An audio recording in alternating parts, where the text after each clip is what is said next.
guys, welcome back to the channel. I am Cilla Travis and back with another video. Let's do that again. Hi guys, I'm Cilla Travis and I am back with another video. One more time. Okay. Hi guys, I'm Cilla Travis. I'm so happy to be here. It's 2023 guys, and this is my very first video for the year. So happy new year guys. So in today's video, I will be making a master pattern for myself. So this is not a pattern drafting tutorial. This is more like a sew along video. So kindly stay with me to the end. Last year, 2022, the last video I dropped was a video on how to draft a basic bodice with a snatched waist.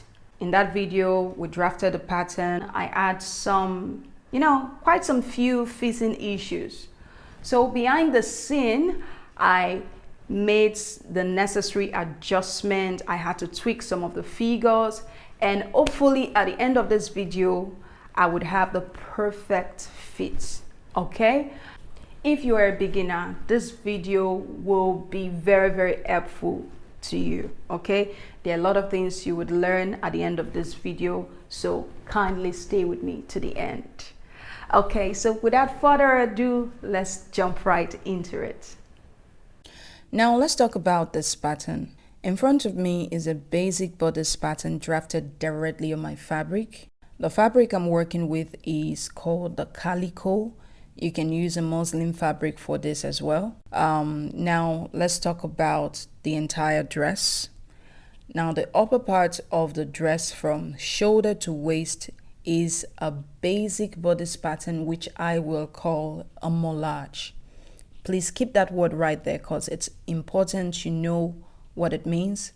So hold that word moulage for a moment and I'll be back to explain. Now the lower part of this dress, talking about from waist to knee, is a pencil skirt. Mind you, this is not your regular pencil skirt. This is a pencil skirt with butt contour, okay? I have a tutorial where I show you the easiest way to draft this kind of pencil skirt on this channel, so do feel free to check it out, okay? And also, there is another way to draft this skirt pattern that involves using your own personalized body measurement, which tends to give you the best, the most accurate fit ever. So let me know in the comment section if you are interested to learn this on a private class, okay? So I've gone ahead to draft the front piece. This is the front piece like halfway done, and this is the front and the back piece fully drafted onto the fabric. So after drafting the pattern directly onto my fabric, I drew out all the horizontal lines on the right side of the fabric. One of the reasons I did this is because I need to see where and also see how this lines falls around my vital areas. When I say my vital areas, I mean my bust, my waist, and my hips, okay? So this will guide me when making conclusion on the total fit of this dress. So before you sew your pattern, you need to add in seam allowance, which I have already done to this pattern. I added 1 inch seam allowance to the side seam, 1 inch zipper allowance to the center back, and ½ inch seam allowance to the armhole and the shoulder seam, okay? I did not add seam allowance to the neckline because I need to see how the neckline fits around my neck, okay? And I did not add M allowance to the length of this dress. The next step is to join the pieces together. First thing I'm going to do is to start by sewing all the darts. Before sewing the dart, what I like to do is to just give it a good press. Okay, I press directly on the dart like so, and then I'm going to put the dart on fold by folding along the center line of the dart. So when you are folding this dart, you want the other two dart leg to align together on each side, okay? Once you are sure they are properly aligned, you can go ahead and give it a good press.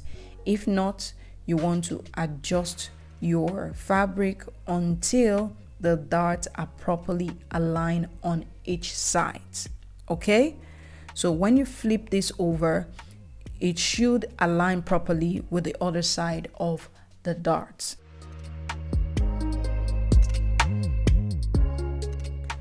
To sew the darts, you want to drop the needle directly on the pointy edge of the dart, and then you want to sew a few millimeters and then do a back stitch to secure the seam. Once that is done, you continue sewing until you get to the waistline. Once you get to the waistline, you want to raise up your presser foot and rearrange your fabric, and then you continue sewing until you get to the pointy edge of the dart. Once you get to the pointy edge, you then do a back stitch to secure that seam. Another way to secure the dart at the pointy edge is to leave out the thread and then knot this thread tightly. Okay, so this is another way for you to secure the darts, but I usually don't do this. I only do this when I'm working with a very delicate fabric. So at this point, you want to repeat the same process for all the darts, including the bust dart. Then once you finish sewing the darts, the next thing you need to do is to flip the dart toward the center back. For the back pieces, you want to flip the dart toward the center back and give it a good press. For the front piece, you want to flip the dart toward the center front and give it a good press. Right now, I'll go ahead and repeat the same process for the bust dart. You want to carefully pin the bust dart like so, making sure both dart legs are aligned before you start sewing.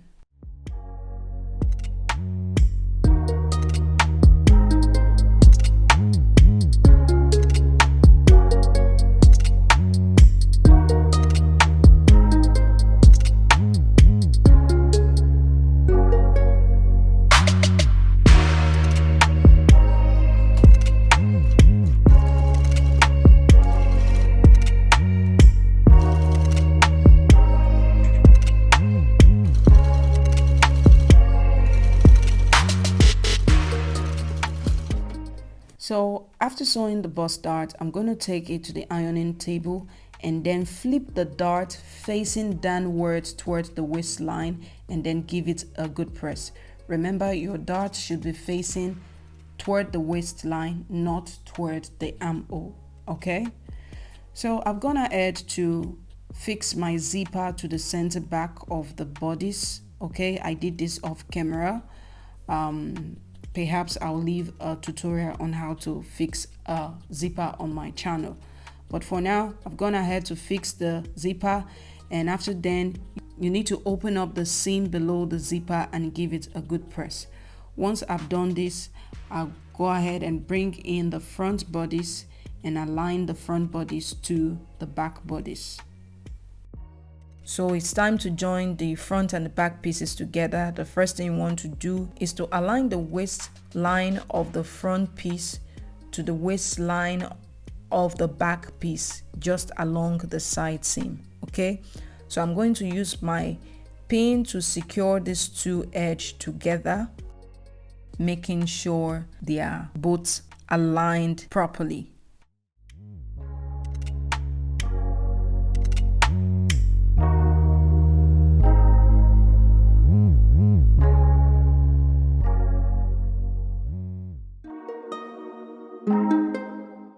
Now, before sewing the two pieces together, it's advisable you mark out the seam allowance that was added to the pattern. So I added 1 inch seam allowance to this pattern. So I'm going to carefully follow the outline of the side seam. As you can see, the side seam is very curvy, so you want to carefully follow the outline and mark out your seam allowance before sewing. And then I'm going to go ahead and pin the shoulder seam of both the front and the back pieces together before joining the two pieces.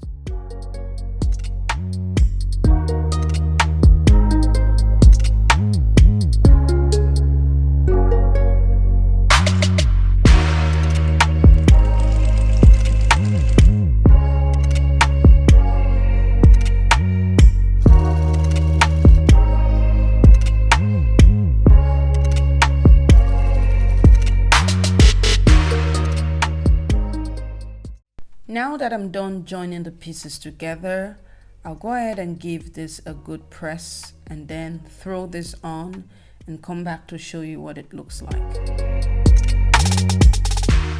And here guys, this is what the pattern looks like after sewing. As you can see, it is very close fitted, which brings me back to what I said initially about the bodice pattern being a moulage.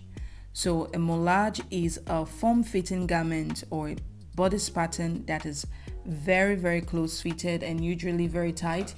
It is drafted based on your body measurement with little or no ease, or even negative ease on some vital areas. Okay, so this kind of pattern is mostly used for creating garments like corsets, strapless dresses, and bra.